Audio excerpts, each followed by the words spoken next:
So here we're going to be chatting a little bit about the introduction to quantum mechanics, and we're going to spend a couple video lectures and a couple days of class talking about this. And this is one of those subjects that's going to take some time to process because, as this meme really eloquently shows, you read it about the first time, you hear about it, and you're just like, what? That doesn't make any sense. That's weird. And very commonly, it takes quite a bit of time for this one to make sense. So those of you that have seen this before, this will probably be helpful. Those of you who have not seen it before, this will be helpful. But both of you are going to be kind of in the same boat. You'll know a little bit, but at the same time, you're still going to say, huh? So we're going to work on that and see how well we can get you moving forward with quantum mechanics.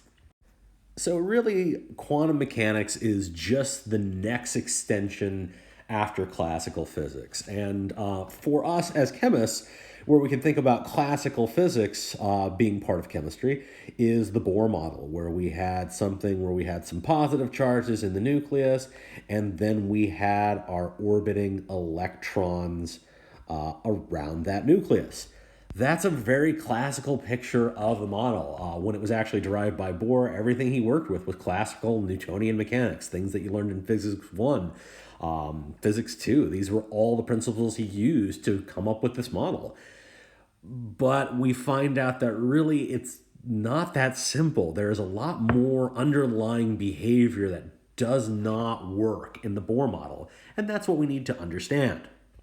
One of the first major problems that we had in classical mechanics, we've actually talked about. We talked about it with line emission spectra, where we started seeing things were discrete and not a full continuum model. So as we move into quantum mechanics, quantum physics, there's this difference between a continuum model versus a quantized model. And if the line emission spectra doesn't quite, work for you here, here's a good illustration of what we have. So let's think about if we wanted to move our ball from one height to another height.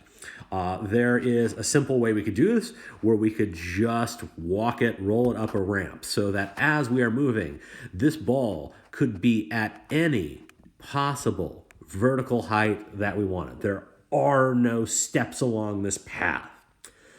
Quantum mechanics is built on the notion of things being quantized, which is what we saw in the line emission spectrum. So if we wanted to start from our initial point, we would say to get to this top point, we could first move to the first rung of our ladder, the next stair, the next, the next, the next.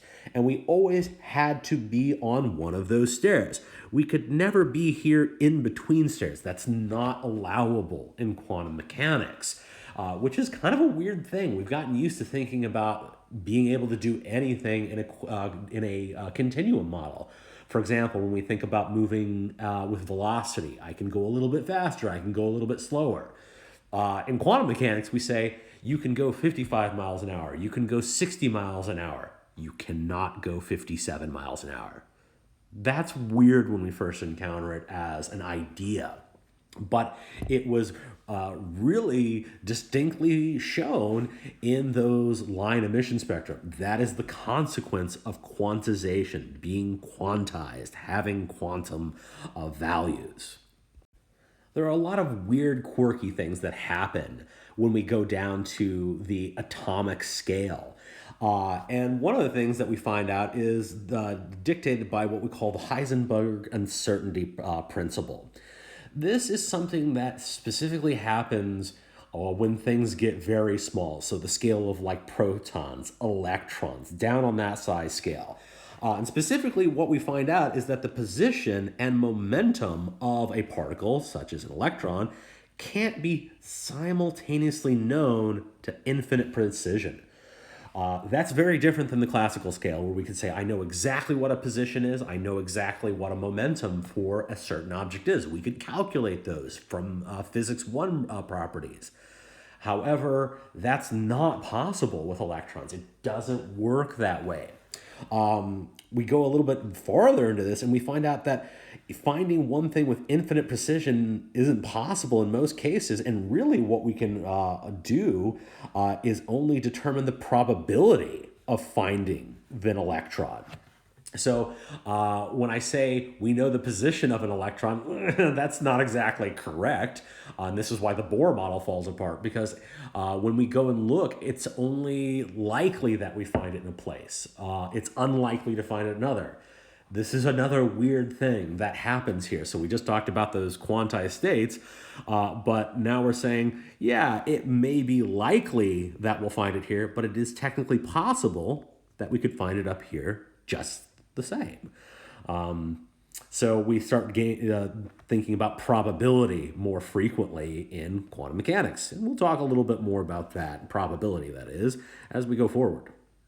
Now, there is a reason for all of this, and that is because atomic systems are different than what we see at the classical scale. When we think about electrons or particles of that size, they're not really particles. They have wave properties. So here I kind of write this that particles are wave, but even that's not a good descriptor. Particles are waves, waves are particles. They're somewhere in between. They're both and neither at the same time.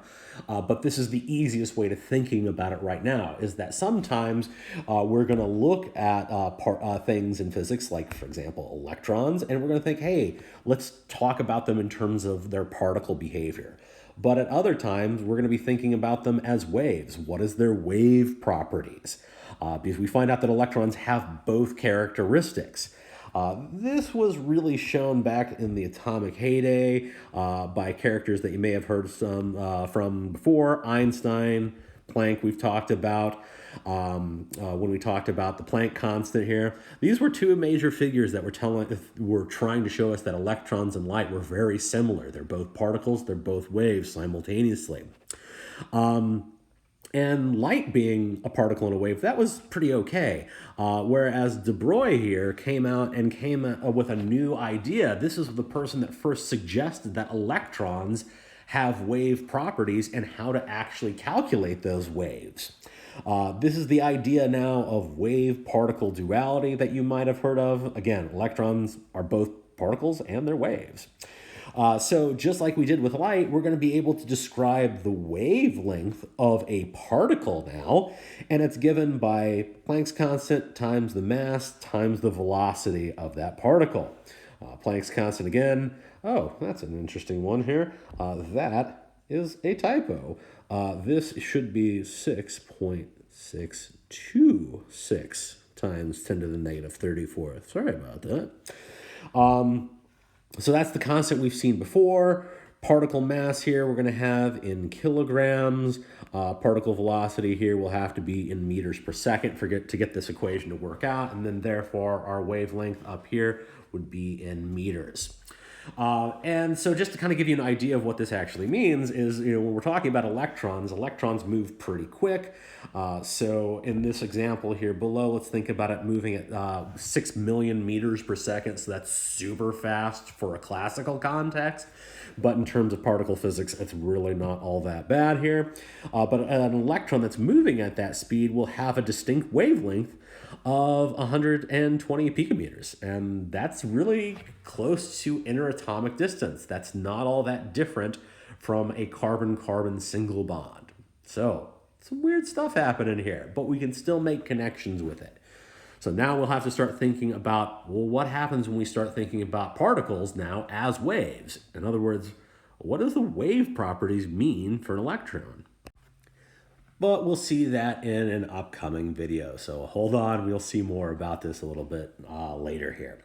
So that'll do it for the intro to quantum mechanics. Again, we're going to be talking about this for a while. It's going to take a lot for us to really wrap our heads around it. So don't get discouraged here. It's challenging stuff and it's weird stuff. So we'll talk about this in class, and if you have questions, concerns, we can definitely start fleshing those things out. But until I see you next, hey, take care of yourselves and be excellent to each other.